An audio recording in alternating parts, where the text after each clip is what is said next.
Hello दोस्तों, हम इस वीडियो में बात कर रहे हैं वेक्टर एंड देयर प्रॉपर्टीज़ के बारे में। क्लास 12th का एक चैप्टर है वेक्टर, उसी के बारे में हम इस पूरा वीडियो में बताएंगे। उसके प्रॉपर्टीज़ बताएंगे एंड फार्मूला। अगर आप लोग इस वीडियो को पूरा एंड तक देखते हैं तो आप लोग का 5-7 मार्क्स कन्फर्म हो जाएगा बोर्ड एग्जाम में, क्योंकि आप लोग को पता ही होगा बोर्ड एग्जाम में डायरेक्ट फार्मूला और उसके प्रॉपर्टीज़ के आधार पर ऑब्जेक्टिव क्वेश्चन बना दिया जाता है। और सब्जेक्टिव बनाने के लिए भी इंपॉर्टेंट होगा, क्योंकि सब्जेक्टिव बनाने के लिए इंपॉर्टेंट होता है कि आप उसके फार्मूला और प्रॉपर्टी को पहले से जानें, तभी बनता है। तो चलिए शुरू करते हैं। Scalar a quantity that has a magnitude only is called a scalar.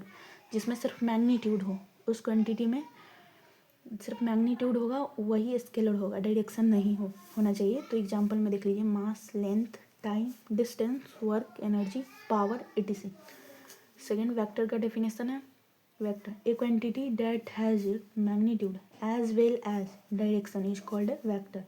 उस क्वांटिटी में मैग्नीट्यूड तो होना ही चाहिए, एज वेल एज डायरेक्शन भी होना चाहिए, उसको वेक्टर बोलेंगे। It is represented by an arrow, इसको रिप्रेजेंट करते हैं एरो से। And head point of the arrow show the direction of vector.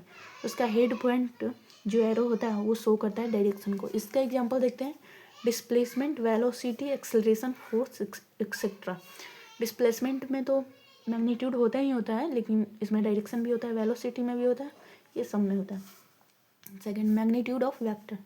Magnitude का 4 नाम होते हैं जो हम यहाँ लिखे हैं, magnitude, mode, modulus, absolute value. Magnitude ना बोल के आप लोग मोड भी बोल सकते हैं, मॉडुलस भी बोल सकते हैं, एब्सोल्यूट वैल्यू भी बोल सकते हैं, सबका मतलब यही है।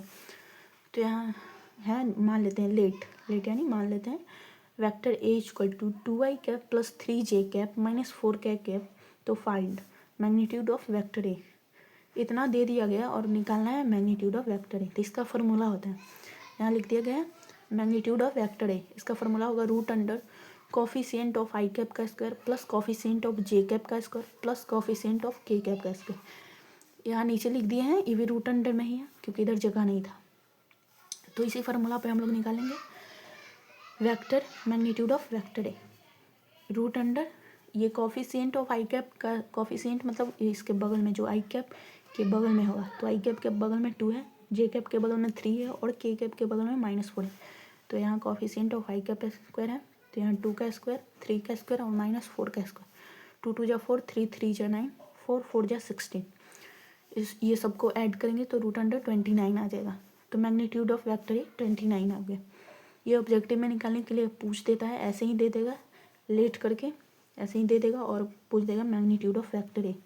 और सॉल्व करके आप लोग को ऑप्शन में टिक करना होगा जो सही होगा।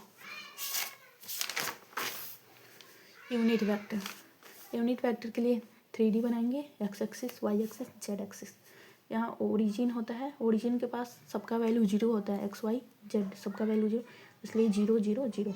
एक्स एक्सिस पे लाई करता है आई कैप, वाई एक्सिस पे लाई करता है J cap and Z axis पे K cap.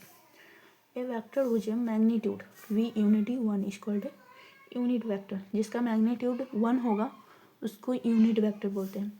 It is denoted by I cap, J cap and K cap, where I cap, J cap and K cap lie on axis. ये I cap, J cap and K cap किस axis पे lie कर रहा है, तो आप लोग यहाँ देख सकते हो। एक्स एक्सिस पे आई कैप लाई कर रहा है, वाई एक्सिस पे जे कैप और जेड एक्सिस पे के कैप।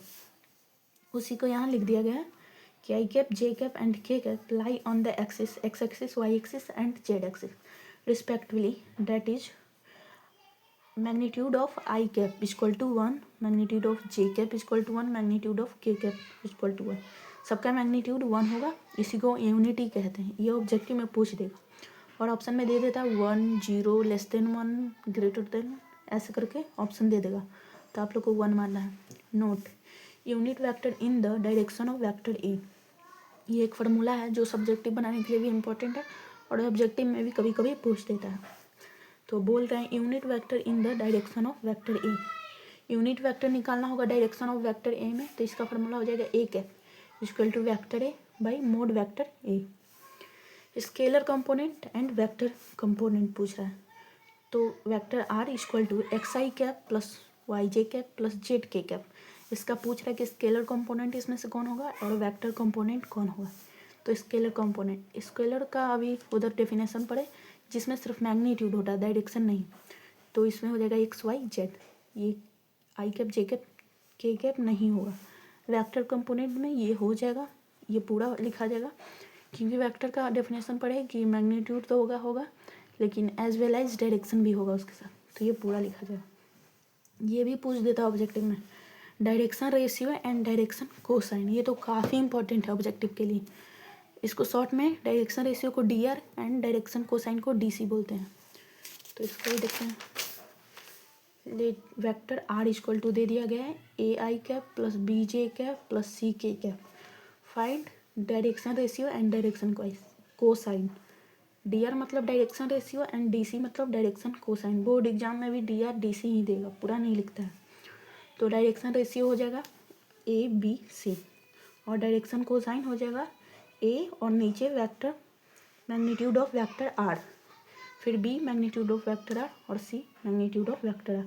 इसका फार्मूला है। इसी फार्मूला पे ऐसे अगर हम 2 3 4 करके देगा तो डायरेक्शन रेशियो तो तुरंत बना सकते हैं, लेकिन इसको सॉल्व करना पड़ेगा क्योंकि मैग्नीट्यूड ऑफ वेक्टर आर या फिर आर है या फिर ए भी हो सकता है बी भी हो सकते हैं। तो उसको एक फार्मूला भी हम बताएं, coefficient of I cap square plus coefficient of J cap square plus coefficient of K cap square, ऐसे करके हमें निकालना होगा। कोफिशिएंट मतलब इसी का स्क्वायर करके नीचे लिख देना है तो हो जाएगा।